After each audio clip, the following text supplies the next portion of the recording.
우리는 지난 2개월 동안 행복다지기라는 주제를 가지고 말씀을 들었습니다. 우리가 행복해지려면 예수님을 믿으셔야 됩니다. 예수 믿어야 행복해집니다.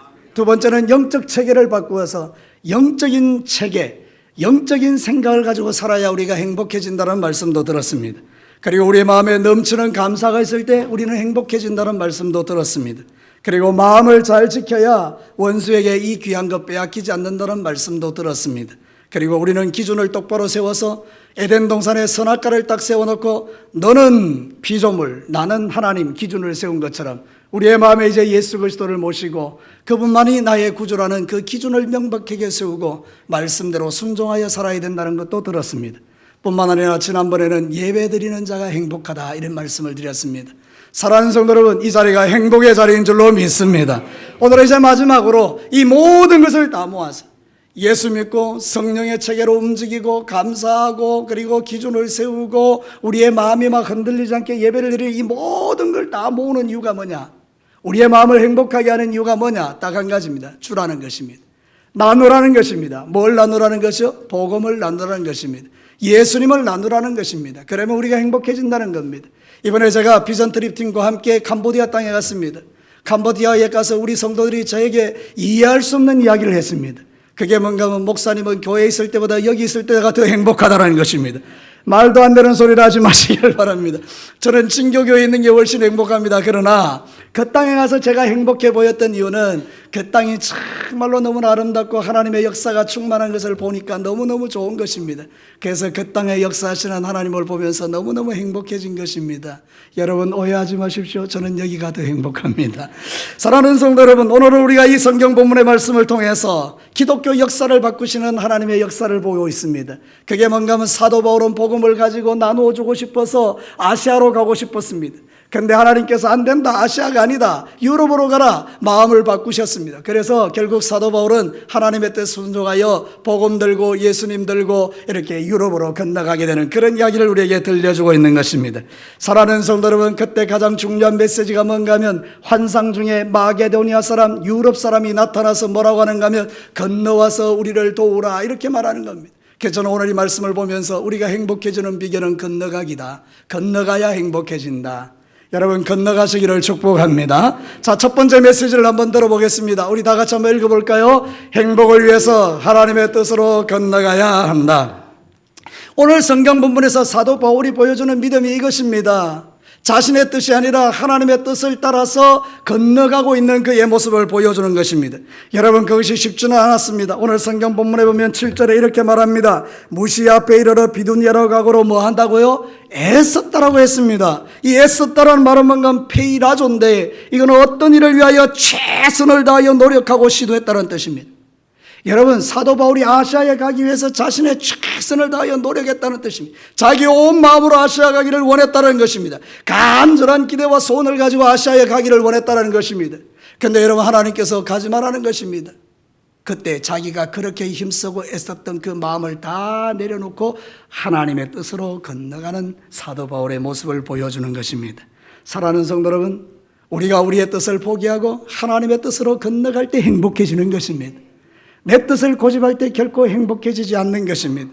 로마서 8장 5절과 6절에 보면 이렇게 말합니다. 같이 한번 읽어볼까요? 육신을 따르는 자는 육신의 일을, 영을 따르는 자는 영의 일을 생각하나니 육신의 생각은 사망이요 영의 생각은 생명과 평안이니라. 육신의 생각은 자기의 고집입니다. 영의 생각은 하나님의 뜻입니다. 우리는 영의 생각대로 살아가야 행복해진다는 뜻이죠. 여러분 제가 진주 동강교회를 갈 때에 우리 이인택 목사님이 엄청나게 말렸습니다. 가지 마라, 안 된다, 가지 마라, 니는 안 가면 안 된다, 막 수없이 말렸습니다. 여러분 지금 같으면 저는 안 갑니다. 목사님의 말씀이 하나님의 음성으로 들을 수 있기 때문입니다. 그때는 제가 되게 교만했습니다. 나는 가면 잘할 거라는 생각이 있었습니다. 저는 진주 동강교회 가면 곧바로 10,000명이 되는 줄 알았습니다. 그래서 제가 가기로 막 결정하고 고집을 씌웠던 겁니다. 하나님께서 그 고집을 내버려 두셨습니다. 여러분 그 결과는 죽을 만큼 고생한 것입니다. 하나님께서 선으로 바꾸셔서 오늘 나를 있게 하셨지만 내가 만약에 그곳에 가지 않았다면 하지 않아도 될 고생을 했다는 뜻입니다. 사랑하는 성도 여러분, 예수 믿는 것도 그렇습니다. 하나님께서 예수를 믿으라고 계속 이야기합니다. 나는 죽으라고 예수를 안 믿겠다라고 고집을 피우면 주님께서는 드디어 나타나셔서 나의 다리 몽둥이를 똑 하고 부르십니다. 사랑하는 성도들, 그래서 너무나 고생을 많이 한 다음에 주님께로 돌아오는 분들이 의외로 많이 있습니다. 예수 믿으세요? 그러면 알겠습니다. 믿으면 순적한 것입니다. 무슨 이야기인지 아시겠습니까? 건너가는 게 행복한 것입니다. 내 생각에서 하나님의 뜻으로 건너가면 우리는 행복해지는 것입니다. 이 싸움입니다. 결국 우리가 신앙사람에서 내가 불행한 이유가 뭐냐? 내가 고집 피우기 때문입니다. 가지 말라는 길을 자꾸 가니까 힘들고 어려운 것입니다. 그러나 가라는 길을 가면 행복해지는 것입니다. 여러분, 주의 뜻에 순종할 수 있게 되기를 주의 이름으로 축복합니다. 사도행전 26장 14절에 이렇게 말합니다. 우리가 다 땅에 엎드러지며 내가 소리를 들으니 히브리 말로 이르되 사울아 사울아 네가 어찌하여 나를 박해하느냐, 가시체를 뒷발질하기가 네게 고생이니라, 이렇게 이야기해요. 여기 나오는 이 가시체는 뭔가 하면 소를 길들이기 위해서 채찍인데 그 끝에 가시를 따라 놓은 겁니다. 그래서 이 농부가 이렇게 탁 때리는 것입니다. 그러면 왼쪽을 때리면 왼쪽으로 가고 오른쪽을 때리면 오른쪽으로 가야 되는데 소가 성질이 들어온 겁니다. 그러니까 한 대 툭 때리면 가기 싫다고 뒷발질 탁 차는 겁니다. 그러면요, 이 농부가요, 오냐 알았다 네 가고 싶은 대로 가라 이런 게 아니고 채찍을 들어 또 때립니다. 그러면 또 이 멍청한 이 소가 또 뒷발질을 또 하는 겁니다. 그럼 또 맞습니다. 이 바보 아닙니까? 여러분, 이게 바로 그 이야기입니다. 사울아, 네가 나를 대적하고 핍박한 것이 너에게는 고통이다. 그게 바로 가시체에 맞는 짐승 같다, 어리석다. 내가 왼쪽으로 가라면 왼쪽으로 가고 오른쪽으로 가라면 오른쪽 가는 그게 축복이라는 것입니다. 사랑하는 성도 여러분, 주님은 오늘도 가시체를 들고 우리의 뒤에 서서 먼저는 말을 하십니다. 말씀을 하십니다. 사랑하는 아들아 일로 가라, 사랑하는 딸아 저리로 가라, 이렇게 이야기합니다. 절로 가라고 안 했습니다. 저리로 가라 이렇게 이야기했습니다. 자, 저리로 가라, 이리로 가라. 그래서 이제 순종하게 가면 되는데 내가 내 고집을 가지고 꺾지 아니하면 가시체로 때리시는 것입니다. 사랑하는 성도 여러분, 오늘도 저와 여러분이 이 인생의 삶을 살아갈 때 우리가 행복해지는 비결이 뭐냐? 주의 뜻으로 건너가는 것입니다.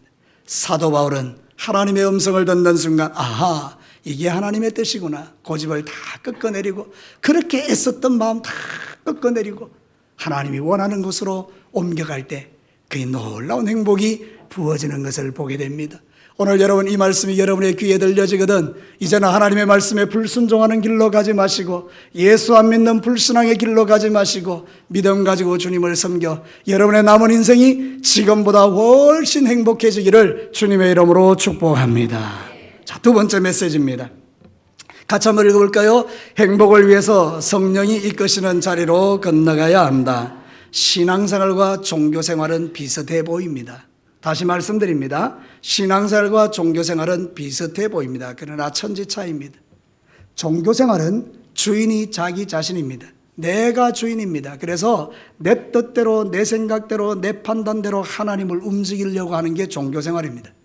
종교생활은 자기가 주인이기 때문에 이거는 감정의 영역을 따라 움직이기 때문에 기분 좋고 나쁨에 따라 헌신과 충성의 도가 달라지는 것입니다. 모든 결정을 내가 합니다. 그러나 성령이 이끄시는 삶은 다릅니다. 성령님이 판단하고 결정하고 움직입니다. 그래서 우리는 그 성령의 인도하심을 따라 가는 것입니다. 내 인생의 참된 주인이 성령님이라는 걸 인정하는 것입니다.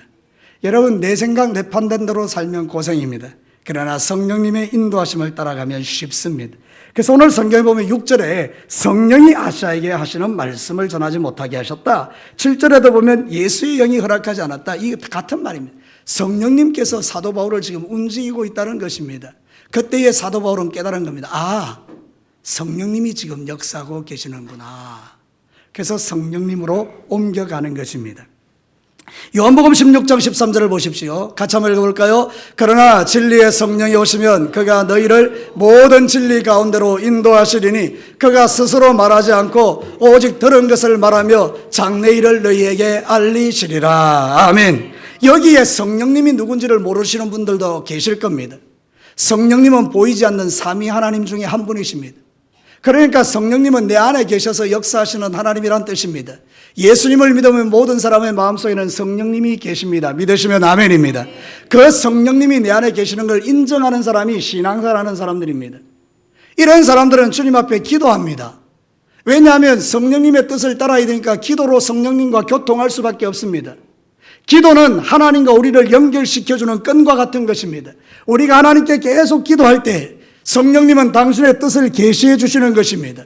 그래서 우리는 기도하는 거죠. 하나님께 기도하면 성령님이 내 인생을 움직이고 인도해 가시는 것입니다. 그래서 여러분, 성령님의 인도를 받으면요, 놀라운 일들이 납니다. 밤에 환상 속에서 마게도니아 사람이 나타나서 건너와서 우리를 도우라고 말하는 것을 보게 됩니다. 그리고 그 빌립보로 건너갔더니 자주장사 루디아가 딱 대기하고 있었습니다. 그래서 그 마음을 열어 예수를 믿게 하셨습니다. 빌립보의 간수를 결정시켜서 회심시켜서 예수 믿게 해서 빌립보 교회가 생겼습니다. 하나님의 뜻, 성령의 인도를 받으니 하나님께서 모든 것을 행복하게 인도해 가시는 모습을 성경은 우리에게 가르쳐주고 있는 것입니다. 성령의 이끄심을 따라 살면요, 우리는 행복해집니다. 그래서 우리는 기도하는 겁니다. 하나님, 오늘도 어떻게 해야 될까요? 하나님, 오늘도 내가 어떻게 말씀을 들어야 될까요? 오늘도 이 예배 가운데 임재하시는 하나님을 내가 어떻게 체험할까요? 그래서 여러분, 진짜 신앙생활 하시는 분들은 교회에 일찍 오셔야 됩니다. 그리고 엎드려 기도하셔야 됩니다. 성령님, 오늘 이 예배 속에 나를 온전히 주장하셔서 성령님이 머리부터 발끝까지 말씀하시는 걸 내가 깨닫게 하시고 성령의 인도를 따라 사는 행복한 인생 되게 해달라고 기도해야 하는 것입니다. 사랑하는 성도 여러분, 그러면 하나님이 움직이십니다. 이번에 저는 캄보디아에 가서 하나님의 일하심을 보았습니다. 여러분, 이 캄보디아에 갔더니 프놈펜에서 몬돌끼리까지 9시간 걸리는데요, 평소에는 플러스 4에서 4시간이 더 걸립니다. 왜냐하면 정체가 일어나기 때문입니다. 좁은 길에. 근데 여러분, 막 비가 와가지고 산사태가 막 난 것입니다. 그래서 캄보디아 방송국에서 몬돌끼리 가는 길이 무너져서 거기 가기 어렵다 그러니까 차들이 오겠습니까? 안 오겠습니까? 똑똑한 사람은 아무도 안 오는 것입니다. 그러니까요, 차가 잘 달리는 것입니다. 12시간 걸리는 거리를 9시간 만에 간 것입니다. 마지막 20분 남았을 때요, 거기가 이제 마의 계곡입니다. 무너져 있는 계곡이에요. 그날 비가 오면 못 지나가는 겁니다. 그러면 거기서 우리는 돌아와야 되는 것입니다. 우리는 가는 길에 성령의 인도를 구했습니다. 하나님 도와주십시오. 하나님 도와주십시오. 통성으로 기도하면서 갔었습니다. 근데 여러분, 놀라운 것은 여러분, 그 길이 순적하게 지나간 것입니다. 할렐루야. 우리를 인도했던 그 버스 기사님은 안 믿는 분이었습니다. 그분이 이렇게 고백했습니다. 예수님이 도와주셨습니다. 할렐루야. 여러분, 돌아오는 길은 더 기가 막힙니다. 타이어에 펑크가 난 것입니다. 그래서 그 펑크를 고친다고 좀 시간이 딜레이 됐습니다. 근데 여러분, 하늘이 이상한 겁니다.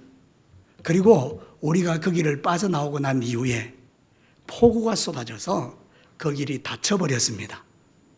만약에 그때 우리가 못 돌아왔으면 지금 저를 못 보는 것입니다. 우리 황장노림하고 유족들은 그냥 또 한 주간을 더 기다려야 되는 것입니다. 사랑하는 성도 여러분, 하나님은 놀랍게 모든 것을 주장하시고 인도하셨습니다. 이유는 뭡니까? 우리가 기도하면서 갔기 때문인데요, 우리의 기도가 아니라 이곳에서 진교교의 성도들이 우리를 기억하고 기도해 줬기 때문에 우리의 선교지에서 그런 놀라운 은혜를 누리고 돌아온 것입니다. 사랑하는 성도 여러분, 성령의 인도를 받으면 쉽습니다. 성령의 인도를 받지 않으면 어려워지는 것입니다. 로마서 15장 13절을 보겠습니다. 같이 한번 읽어볼까요? 소망의 하나님이 모든 기쁨과 평강을 믿음 안에서 너희에게 충만하게 하사 성령의 능력으로 소망이 넘치게 하시기를 원하노라. 소망이 아무 때나 생기는 게 아닙니다. 성령의 능력으로 소망이 생기는 것입니다. 성령님이 내게 역사하실 때에 소망이 생기는 것입니다. 죽어야 되겠다. 성령님이 말씀합니다. 아니다, 산다. 성령님의 능력으로 살아내는 것입니다. 사랑하는 성도 여러분, 이것을 우리는 성령 충만한 삶이라고 하는 것입니다. 여러분의 남은 인생에 여러분 마음대로 살지 마시고 성령님께 기도하고 성령님께 묻고 성령님이 인도하시는 대로 결정하여 살아가시기를 바랍니다. 저는 가끔 안타까운 것이 성도들이 자기 마음대로 사는 것입니다. 자기 생각대로 사는 것입니다. 그래야 여러분, 우리가 기도하면서 성령의 인도를 받으면요, 그 길이 가장 안전하고 행복한 길인 것입니다. 사도 바울은 성령의 인도를 따라 살았던 것입니다. 마지막 세 번째입니다. 우리 같이 한번 읽어볼까요? 행복을 위해서 영혼 구원의 자리로 건너가야 한다. 자, 오늘 본문의 핵심이 여기 있습니다. 사도 바울이 행복한 사역자로 살았던 이유는 그가 선교사요 전도사였기 때문입니다. 그는 항상 머릿속에 뭐가 있는가 하면 영혼 구원, 머릿속에 항상 영혼 구원이 있었습니다. 그리고 그 영혼 구원을 위하여 자기의 전생애를 바치고 드렸던 것입니다. 오늘 성경 본문에도 깨닫는 순간 놀라운 일을 행합니다. 여러분 10절 말씀 한번 보겠습니다. 바울이 그 환상을 보았을 때 우리가 곧 마게도냐로 떠나기를 힘썼다. 아까 애썼다 그랬죠. 뭐 하려고 애썼습니까? 아시아로 가려고 애썼다 그랬죠. 이번에는 힘썼다 그러죠. 똑같은 말이죠. 이번에는 어디로 가기를요? 마게도냐로 가기를 힘쓰는 거예요. 곧이라는 단어가 뭔가 하면 이거예요. 적시로, 시간적으로, 물리적으로 곧바로 그런 뜻이. 그러니까 사도 바울은 하나님이 말씀하시면 곧 영혼 구원을 위하여 달려가고 있는 그의 모습을 우리에게 보여주지 않습니까? 그러니 그는 항상 마음의 기쁨과 즐거움이 충만했던 것입니다. 여러분, 우리는 형편과 처지에 상관없이 예수님의 복음을 전한 자가 되어야 될 줄로 믿습니다. 자, 디모데후서 4장 1절과 2절 상반절을 한번 읽어보겠습니다. 하나님 앞과 살아있는 자와 죽은 자를 심판하실 그리스도 예수 앞에서 그가 나타나실 것과 그의 나라를 두고 엄히 명하노니 너는 말씀을 전파하라. 때를 얻든지 못 얻든지 항상 힘쓰라. 하나님께서 엄히 명령합니다. 뭐라고요? 말씀 전파하라고. 여러분, 영혼 구원하는 일에 진력하시기를 주의 이름으로 축복합니다. 세상에서 가장 행복한 일은 영혼 구원되는 일이고 새가족이 교회 안에 넘치는 것입니다. 새가족이 들어오지 않으면 교회는 말썽쟁이들이 가득한 교회가 되기 쉽습니다. 우리끼리 치고받고 싸우기가 쉽습니다. 그러나 새가족들이 매번 교회에 들어오면요, 그 새가족들을 섬긴다고 우리가 얼마나 행복하겠습니까? 사랑하는 성도들, 이번에 제가 캄보디아에 가서 본 게 그겁니다. 교회 가서 예배를 드리는데 몬돌끼리 교회에 막 아이들이 바글바글한 겁니다. 나중에 성교 보고에 보시면요, 정확한 표현을 말씀드립니다. 바글바글한 겁니다. 성도들이 바글바글한 것입니다. 그날 우리 왔다고요, 교회 안 믿는 사람이 엄청나게 많아요. 총동원주일이 된 겁니다. 여러분, 얼마나 신나든지요, 얼마나 재밌든지요. 그러면서 제 마음의 소원이 예전에 우리도 저랬는데, 여러분, 우리가 80년도, 90년도에 교회에 막 아이들이 바글바글하고 어른들이 가득가득하고 그랬던 행복했던 시절이 있었지 않습니까? 요즘은 다음 세대를 걱정하고 미래를 염려하는 시대가 왔지 않습니까? 그러나 저는 믿습니다. 지금도 우리가 깨어 기도하고 하나님을 기쁘시게 하면 주께서 이 교회 가운데에 다음 세대를 보내어 주실 줄로 믿습니다. 하나님의 나라가 임하는 것입니다. 그래서 여러분, 우리는 중요한 게 그겁니다. 선교하는 교회, 전도하는 교회가 되는 것입니다. 그러면요, 역사가 일어나는 거예요. 제가 이번에 캄보디아에 갈 때에 우리 교회 출신 김한철 집사님이라는 분이 따라갔는데 그분이 서울 서교회 안수 집사님이신데요. 저는 그 집사님을 지금 이야기하려는 게 아니라 서울 서교회의 선교를 말하고 싶어요. 그 교회가 처음부터 목사님이 선교하자, 그리고 선교를 열심히 하셨다고 합니다. 여러분, 선교하니까 교회가 부흥되는데요. 지금은 2,000명이 모이고요, 250억 교회를 건축한다고 지금 그렇게 준비하고 있더라고요. 실제로 지금 이제 교회를 건축하는 거예요. 그 교회는요, 선교사님들 위해서 해마다 수천만 원을 예비하고 있다가 선교행 가면 막 가는 거예요. 참 너무 멋지다. 여러분, 하나님께서 지금 저에게도 그런 감동을 주시는 거예요. 여러분, 내년에는 우리 SFC 수련회를 캄보디아에서 할 겁니다. 왜 기분 나쁩니까? 내년에 우리 SFC 수련회를 캄보디아에서 하고 싶습니다. 바바로 따라가십시다. 여러분, 저는 생각해 보니까 우리의 꿈과 비전들이 하나님을 열려지면, 선교적 교회가 되면요, 하나님께서 그 교회에 막 기름 부어주시는 거예요. 저 남해에 가면 남해 성남교회가 있습니다. 우리 교회보다 한 3분의 1 정도 되는 교회예요. 근데 그 교회에서도 보울에다가, 필리핀 보울에다가 교회를 개척했습니다. 목사님이 그 교회 성도님들 나이 많지 않습니까? 그분들을 데리고 그곳에 가서 교회를 개척하고, 그리고 해마다 그 교회에 물질을 보내고 그렇게 선교하는데 교인들이 그렇게 행복하고 기뻐한다는 거예요. 여러분, 우리가 영혼 구원이 우리를 행복하게 합니다. 교회에 새가족들이 가득하기를 주의 이름으로 축복합니다. 요한계시록 3장 8절을 한번 읽어보십시다. 볼지어다 내가 내 앞에 열린 문을 두었으되 능히 닫을 사람이 없으리라. 내가 내 행위를 나누니 네가 적은 능력을 가지고도 내 말을 지키며 내 이름을 배반하지 아니하였도다. 빌라델비아 교회는 칭찬받은 교회인데 열린 문 교회예요. 그래서 복음에 열려서 막 전도를 열심히 하니까 하나님께서 그 교회를 살려놓으신 거예요. 사랑하는 성도 여러분, 지금은 마지막 시대입니다. 여러분, 안명수 선교사님의 아들이 미군입니다. 근데 여러분 지금 알래스카에서 근무하고 있습니다. 알래스카는 북극이죠. 근데 거기 온도가 34도입니다. 좀 놀래보십시오. 그게 감이 안 옵니까? 알래스카는 북극이고 영하가 되어야 되는데 거기에 34도가 돼가지고 빙하가 다 녹아내립니다. 여러분, 학자들이 텔레비전에서 이야기를 한 게 이거예요. 빙하 시대 때 짐승들이 거기 다 얼어서 묻혀 있는 거예요. 근데 여러분, 빙하가 녹으면 이제 그 짐승들이 여러분 사체가 드러날 거 아닙니까? 그러면 그 사체에는 바이러스가 들어있는데 그 바이러스들이 깨어나면 여러분 코로나는 저리 가라는 세균들이 인류를 죽이게 될 거라고 예언하고 있습니다. 여러분, 그러니 성경 계시록에 약속한 대로 온 세상의 3분의 1이 죽는 것을 목격하는 날이 올 수도 있다는 이야기입니다. 저는 여러분들에게 두려워라고 이 말을 하는 게 전혀 아닙니다. 여러분, 예수 그리스도를 믿는 사람들은요, 살아도 주를 위하여, 죽어도 주를 위하여, 사나 죽으나 주의 것이고요, 우리는 그런 환난을 면하고 천국에 들어가는 복을 누리게 되는 것입니다. 중요한 것은 지금 마지막 시대에 하나님의 마음이 어디 있는가를 보자는 것입니다. 우리 잘 먹고 잘 살고 내 한 몸 편안한 데다가 집중하는 게 아니라는 뜻입니다. 오늘도 이 세상, 온 세상에는 구원받아야 될 백성이 지천으로 널려 있는데 그들 한 사람 한 사람을 주님 앞으로 인도하는 일에 우리 진교교회가 쓰임받는 교회가 되어야 된다는 뜻입니다. 우리 예수님 구름 타고 재림하실 때 하나님 앞에 두 종류 교회 있습니다. 주님 앞에 지극히 책망받을 교회입니다. 악하고 게으르고 무능한 교회야. 한 교회는 주님 앞에 칭찬받는 교회입니다. 착하고 충성된 교회야.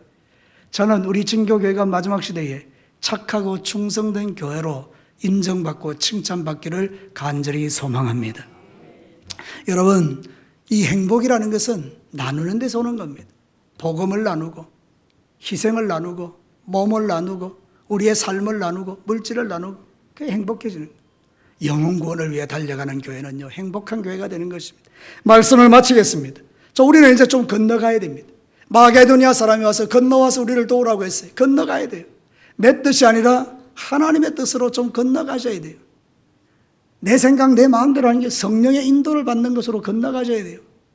내 한 몸 잘 먹고 잘 사는 데서 아니라 영혼 구원을 위한 선교와 전도를 위하여 내 마음이 건너가야 합니다. 그러면 하나님의 행복이 나 자신에게뿐만 아니라 우리 진교교회 모든 성도들에게도 부어질 줄로 믿습니다. 우리 나가서 한번 기도하겠습니다.